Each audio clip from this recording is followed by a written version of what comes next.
Now, at this point, what we'd like to do is take a look at Lincoln and his election and what happens in the months just following his election, which turns into the crisis of 1861.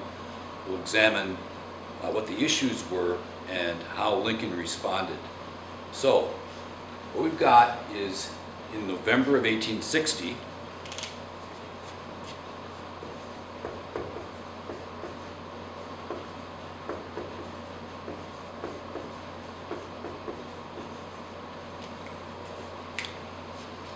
that, of course, is when Lincoln is elected. And in these slides that we'll use in class, you're going to see Lincoln's home and the statement that he made when he left to go to Washington, D.C. And he took a slow train ride across the upper north and over to New York and then down again. And there were many parties and many receptions, and all the while Lincoln was trying to formulate who was going to be in his cabinet, that type of thing. And here's one story I'll tell you about a party in New York. Someone at this party said to Lincoln, even if the South leaves, don't try to do anything about it, because if you do, grass will grow on the main streets of American cities. Just let them pretend like they have their own country. To which Lincoln replied, I would prefer to see the grass grow in the meadows and the fields, but I'm going to defend the Constitution. Let the grass grow where it may. He would also say that he would not be the first president to allow one star to be removed from the American flag. So Lincoln's primary objective in all of this was to somehow, if he could, save the Union, which he believed was perpetual. Now, in response to Lincoln's election in December of 1860,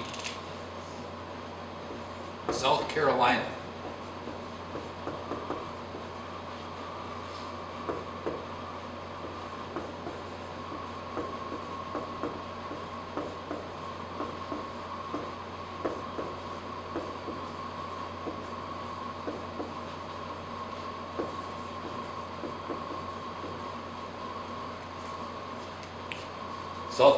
is the first state to leave the Union. Now, at this point, I'd like to, to speak to something that is continuously debated, and many Confederate sympathizers argue that the Civil War was primarily fought over the issue of states' rights. And I would argue, on the contrary, that the real issue was slavery. The one states' right that they really wanted to maintain was the right to practice slavery and keep it around forever. So South Carolina is the first state to leave the Union. And then if we jump ahead to February,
so I'll give you a minute or so to write that down. So in these days, move to this side, in these days, a president would be elected in November of a particular year, every 4 years, and then they would wait until March of the following year to have the inauguration. So there was a long period between the election in the actual inauguration. So in that period between his election and his inauguration in March of 1861, a confederacy is formed. More southern states leave the Union, and they have a constitution, and their existence is based on master race theory, white supremacy. And slavery was a positive good, like Calhoun had argued, and it would remain forever. And here's another objection that can be raised to those who argue that the Civil War was primarily about states' rights. The one thing that no state in this new Confederacy could do was get rid of slavery. So if this was really all about states' rights and allowing states to do what they wanted to do, they would have allowed the states to decide whether they were going to be slave or free somewhere down the line. But no, not in this Confederacy.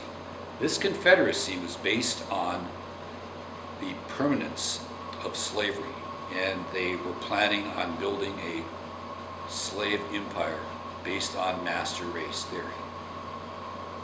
Now, Lincoln comes to Washington, D.C. to be inaugurated in March. And in this inauguration, Lincoln makes one thing perfectly clear.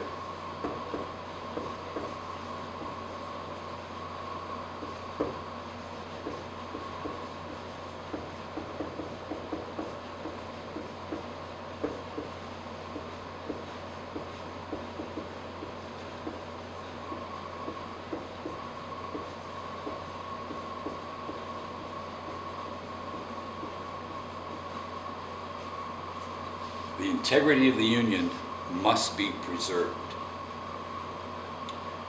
And in his speech, he points out that no government has ever been formed that contained within it the stipulation that people could destroy that government.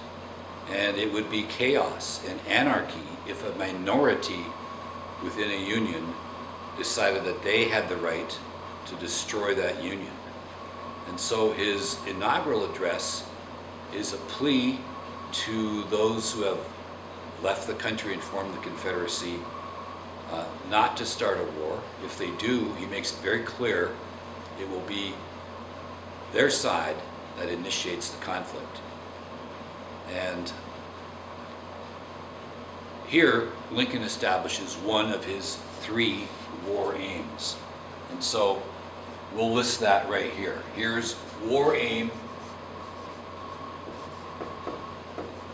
War aims number 1.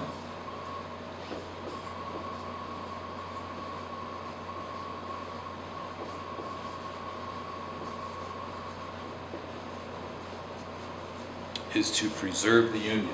That's the primary goal. So he doesn't come in as president talking about ending slavery or waging a war to end slavery. If there happens to be a war, it will be a war to preserve the Union. That will be the war aim. Now, later on, circumstances will change, and as we're going to see, Lincoln is going to extend those war aims to include a number 2 and a number 3, which we'll talk about later.